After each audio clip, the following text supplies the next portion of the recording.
శాసనసభ చరిత్రలో ఒక మంత్రి ఇట్లా సోయి లేకుండా పచ్చి అబద్ధాలు మాట్లాడడం ఇదే మొదటిసారి.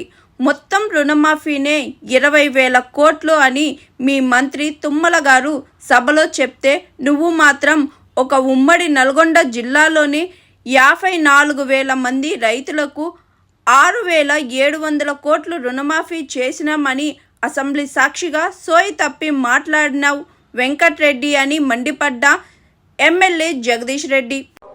ఒక మా నల్గొండ జిల్లాలో అధ్యక్ష ఈ 2 లక్షల రుణమాఫీ 6,746 కోట్ల రూపాయలు ఉమ్మడి నల్గొండ జిల్లాలో 2 లక్షల లోపు రుణమాఫీ అయింది.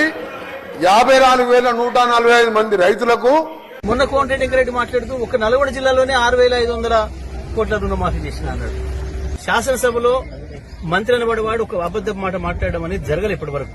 బయట ఎక్కడేం మాట్లాడినా, ఎక్కడేం చెత్త మాటలు మాట్లాడినా శాసనసభలో మాట్లాడేటప్పుడు ఒళ్ళు దగ్గర పెట్టుకుని మాట్లాడాలి. కానీ ఇవాళ ఉన్న మంత్రులు సోయి తప్పి మాట్లాడుతున్నారా, స్పృహ లెక్క మాట్లాడుతున్నారా, శాసనసభలో కూడా పచ్చి అబద్దాలు మాట్లాడుతున్నారు.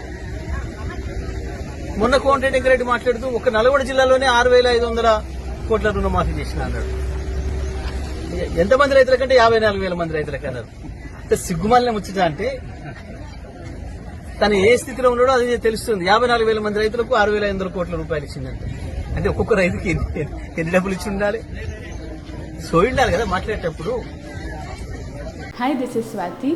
లైక్ చేయండి, షేర్ చేయండి, కమెంట్ చేయండి అండ్ సబ్స్క్రైబ్ చేయండి GRTV. Hi, this is Monica. Please like, share and subscribe GRTV.